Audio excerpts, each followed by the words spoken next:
Hi Earth Signs, Taurus, Virgo, and Capricorn. Welcome po sa ating channel. At ito ay inyong Daily Gabay Tarot Reading for May 4 to 5, 2024. Please be reminded, kung naka-resonate kayo, comment down. Kung hindi kayo naka-resonate, ibigay niyo po sa iba kasi channel reading po ito.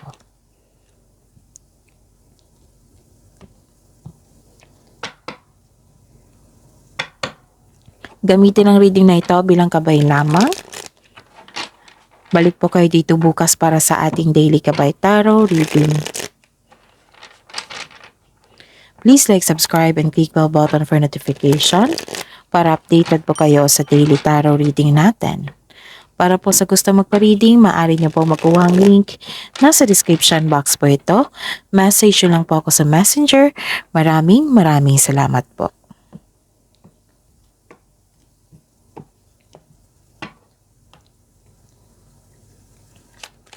Spirits guys, ano po ang mga ganap para po kay Taurus, Virgo, and Capricorn ngayong May 4 to 5, 2024?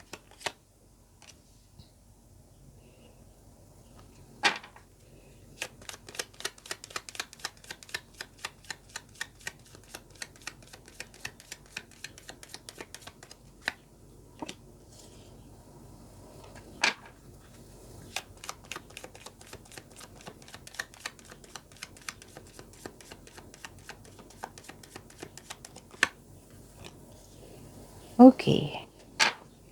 Kuha tayo ng mensahe.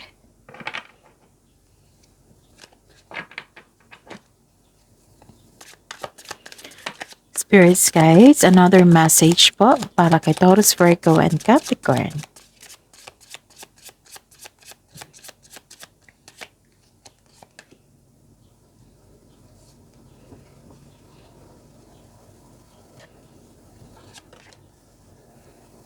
Okay, Taurus, Virgo, and Capricorn.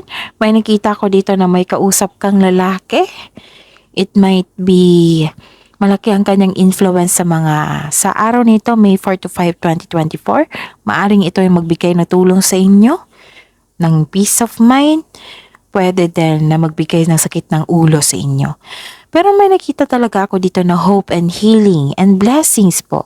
Nagkaroon ng clarity, malakas ka sa inyong intuition, and marami kayong gustong gawin. Marami kayong ideas, thoughts. Okay, pero mag-ingat kayo ha kasi may sa paggawa ng desisyon. Okay, kailangan na balance ang inyong emotion, ang inyong energy. Huwag kayong mag-decide kung galit kayo. Okay? Tapos nakita ko kasi dito na may argument kasi nagkaroon ng hindi pagsasang-ayon. Oo, argument. Tapos may nakita ko dito nasaktan ka, galit kayo, at nagkaroon ng argument. Yes? Ayun, so mag-ingat po sa kanya. And ang mensahe po na para sa inyo is worthy goal. Get out and be inspired to keep working toward your life's purpose. And Pathfinder, trust your inner compass to illuminate your path through love and career, revealing the direction your soul and wishes to explore. Spirits guides, energy po ni Taurus, Virgo, and Capricorn ngayong May 4 to 5, 2024.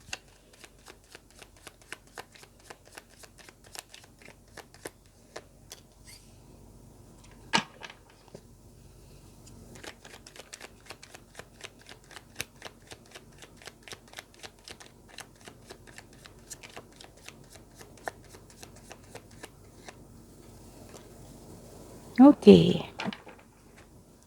Nakita ko dito na may hinihintay kayo. Or nag-iisip kayo, nagbalanse kayo, nagkaroon ng delay. Oh.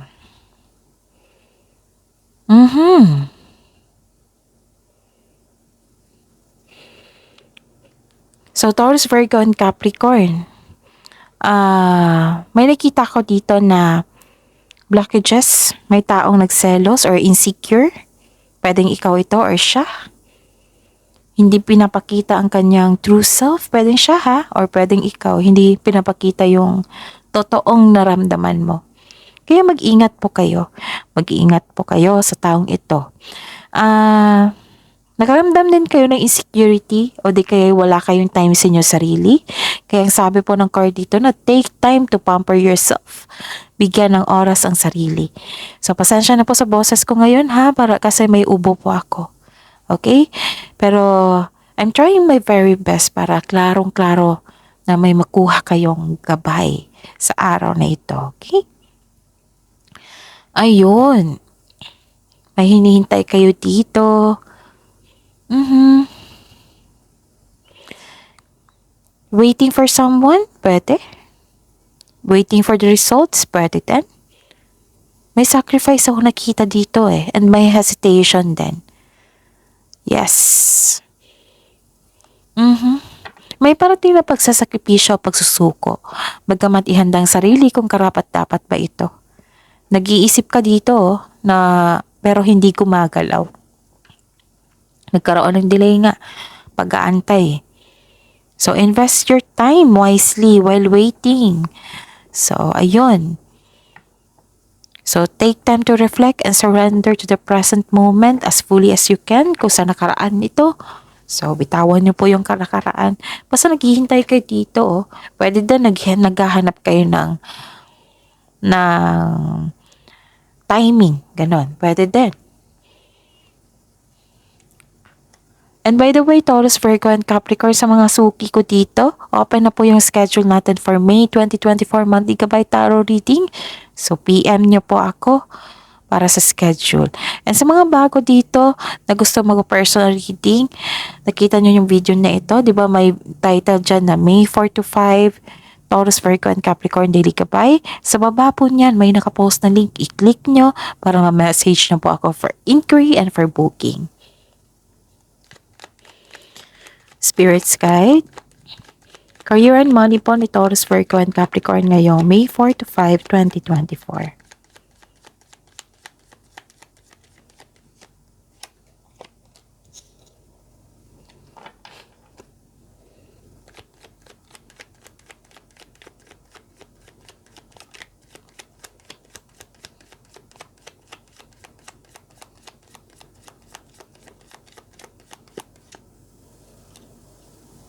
Okay. Okay, Taurus, Virgo, and Capricorn. May nakita ko ditong procrastination, lacking of solid plan. Makaka-receive ka ng hindi magandang balita, so maghanda. Regarding to sa career and money niyo po, may makaka-encounter ka ng immature na tao, ayaw binabalaan. So, marahil ito yung dahilan na galit kayo dito. Nagkaroon din ng frustration kasi walang progress yung proyekto mo o goal mo sa buhay. Sa buhay karera, gusto mo mag-shortcut para matapos na ito. 'Di ba? You're waiting dito, baka nag-impatient po kayo. Sabi po ng card niyo po, if you want to see the results, build concrete plan without rushing. And may hesitation, may matigas ang ulo, yun nga, yung nagalit kayo.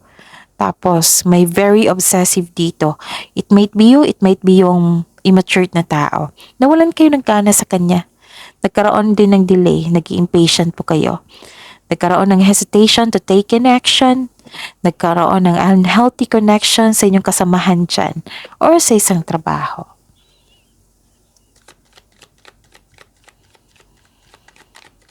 Spirits Guides, Love Life, Self-Love, Partnership, and Romance ni Taurus, Virgo, and Capricorn ngayong May 4 to 5, 2024.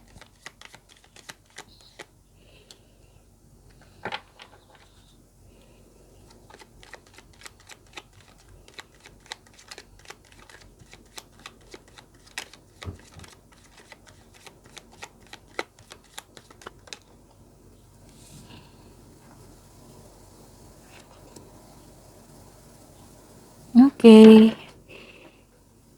Some of you hindi ka makamove on dito. Bakit? May nangyari? Taurus, Virgo, and Capricorn. Excuse me. May nakita ko dito na you have difficulty on moving on. May problema na naman dito. Baka iisa lang ito yung delay. Delay sa travel, delay sa lipat bahay. Yung iba sa inyo bumabalik from the past, nahihirapan mag-move on sa past. Baka kailangan ng tulong po dito, Taurus, Virgo, and Capricorn. Tapos, at the same time, naka-receive na kayo ng blessings at nagbibigay kayo ng regalo. Pwede din ha, may nagbigay ng regalo sa inyo or kayo po ang nagbigay ng tulong or regalo. Ayun. So baka yung nahihirapan ka sa pag-move on, kailangan mo ng kausap or magiging honest sa inyong sarili para pakawalan mo yung sarili mo sa past. Okay? Kasi you're living in the present para sa future. Yung past is tapos na, or kung hindi kayo confident sa past nyo, then resolve it. Para maging free na po kayo. Okay? So that is your reading, Taurus, Virgo, and Capricorn for today, May 4 to 5, 2024. Please like, subscribe, and click bell button for notification para updated po kayo sa daily tarot reading natin. Maraming salamat po.